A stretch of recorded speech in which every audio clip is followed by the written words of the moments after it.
All right, thanks very much, Sourabh, for joining us here on ET Now. Now, Meesho is launching Valmo, which really stands for Value Plus Movement. Tell us more about this initiative.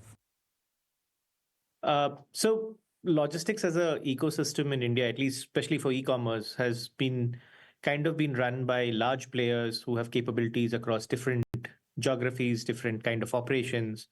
And what we're trying to build now is a micro entrepreneur network, which can do different parts of this operation. And we are able to stitch this together through a tech platform and ensure that deliveries are happening seamlessly to the customers while creating micro entrepreneurial opportunities across India. So today we have around 3,000 of these small local regional partners who are part of the Valmo ecosystem and are doing deliveries for Meesho.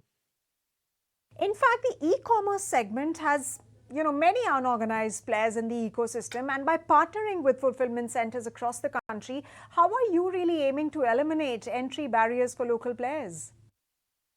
So I'll probably take an example to explain this. Now, typically, if a customer sitting in Aizwal orders a product from Surat, from a seller based out of Surat, typically the process that would get followed to get the shipment delivered is picking it up in Surat, sorting it for Aizwal, putting it on a truck, moving it from Surat to Aizwal, and then delivering it in last mile. Now, if somebody was to do it alone, they would need to have capabilities of picking up things in Surat, of delivering in Aizwal, having trucking capabilities between these two locations. And this is a very, very capital intensive setup to do, right? And I've just spoken about one lane. If you combine the whole of India, you would have millions of lanes, and somebody will have to create the capability across all of this. And this is a supremely and very high capital intensive business that kind of gets created.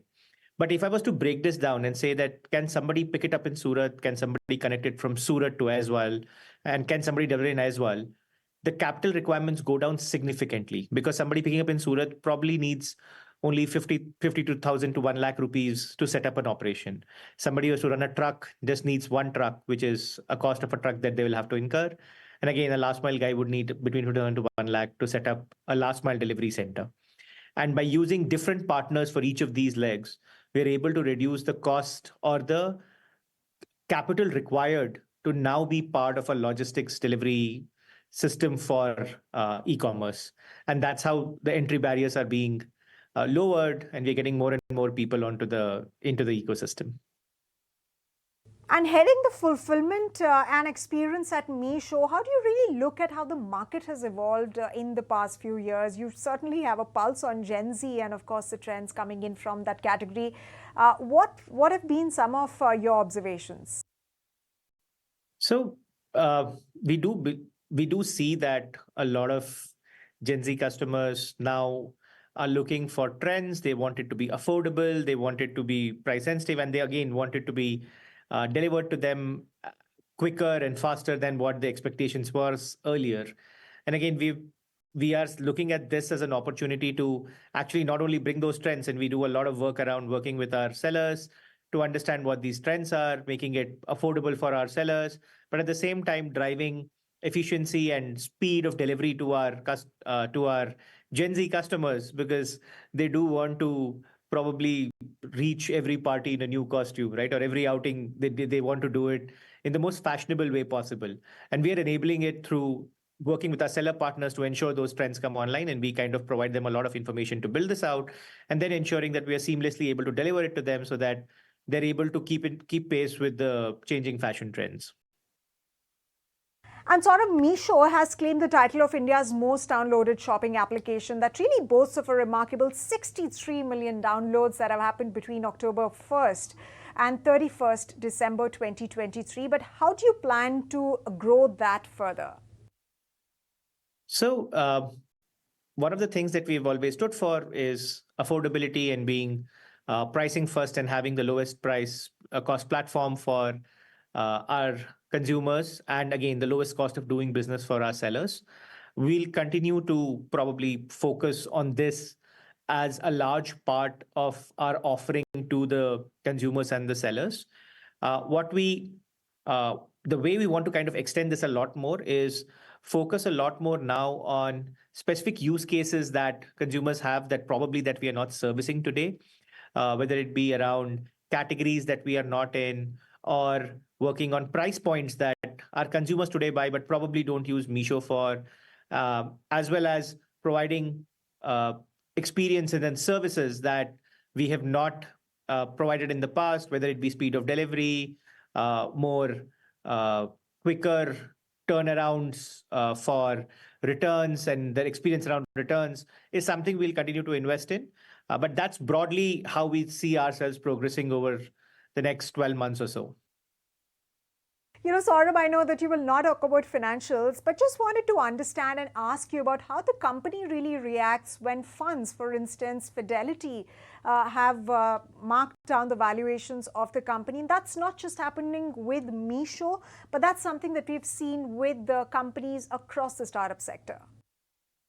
So I can give you my personal opinion. I'm not too bothered by it, but I think Dheeresh would be the right person to give an answer around how we look at this at a organization level, because what we focus on is in executing what is in our hands, what we know are the things that would add value over the longer term. And that's, again, other things that we are focusing a lot more on, right? So not personally, I'm not too worried about these markdowns, markups. This is just part of being part of this journey. All right, then. And how do you look at the competitive landscape then? So we look at our consumers and our sellers, and our focus is to ensure that we are providing the best value proposition for them. And we believe that all of it, everything should fall in place once we are doing that. But to be very honest, we don't focus a lot on what the competition is doing, what is not. Obviously, we keep a tab on things that are being done. There is obviously learnings that we can take from anywhere and everywhere, and that's something that we'll always do. But our primary focus remains on our sellers and our consumers, ensuring that we're doing the best thing for what they want. And if we're able to solve for it, everything else should take care of itself. There's so much of talk around technology, AI. The company is also now building technological capabilities internally as well as with SaaS facilitators to facilitate seamless handover of shipments through disaggregated network. But how else are you really leveraging technology? How is technology going to really boost efficiencies at Meesho? So I'll take the Valmo example, and it's a very good example of what we've built over the last 12, 18 months. So today, from a technology perspective, we have kind of uh, had a mechanism of co-building technology with a lot of partners in the ecosystem. So we right now work with ElasticRun, LoadShare, FarEye, Shipsy as technology service providers to the Valmo ecosystem. And we are able to seamlessly integrate and operate with these guys to ensure that the customer deliveries across these different tech platforms are handled seamlessly. Uh, and the way we do this is that we partner with them. We actually co-develop uh, long roadmaps of 6 months, 12 months with them that, hey, this is where we want to get to, pick up some part of the heavy lifting on our end and develop certain part of the technology at our end, take their capabilities and ensure that these plug in seamlessly with the capabilities that we are building and create a full tech stack using this ecosystem. So we strongly believe that trying to build everything ourselves is probably not the smartest answer in the ecosystem. There is a lot of capability building happening uh, in the in the tech space, and partnering with this ecosystem will give us faster go to markets as well as a lot more scope expansion for the work that we are doing.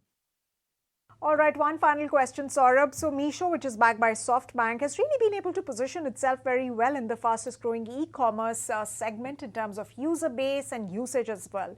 But the space, we have to look at that as well, is rapidly evolving. There are new number of players. So, what is your vision of where you see Meesho as far as this overall e commerce evolution, this e commerce space is concerned? So I think we have a lot of things that we're doing. I think our core business continues to grow very strongly. We are doing well on that space. You spoke about financial services. That's another area that we're dabbling with. We have a lot of interesting things that we're doing in the logistics space. The launch of Valmo is one of them. And I believe that we spoke about launching of new categories, servicing uh, categories and price points that we haven't done in the past is one large piece that we are focusing on. And I think the one thing that I'll add is we still have a large delta between people who are transacting on e-commerce and people who are uh, on internet in India, right? So there is still a delta, and we still want to get all of these people to come and sell, uh, come and buy on Meesho and solve for their use cases. Today, there are either trust barriers or there are pricing barriers that we are not able to resolve and solve for, which we want to solve as Meesho, because that has been our strength, and we'll continue to focus on it. And actually, I said one more thing, but let me add one more. Is with non-GST sellers being allowed to come online, I think there's a large opportunity that has opened up, not just for the non-GST players, but for the platforms as well, to get new selection in, to get very unique selection in at the price points that the non-GST sellers will be able to. And that's again a very large focus area that we'll continue to focus on. So bunch of things that uh, we have in pipeline. Some of them are in advanced stages, some of them are a little bit in early stages, but the idea is to have a lot of these things playing around so that we do find fitment in a few of them and we're able to scale them into large businesses in their own right. We'll take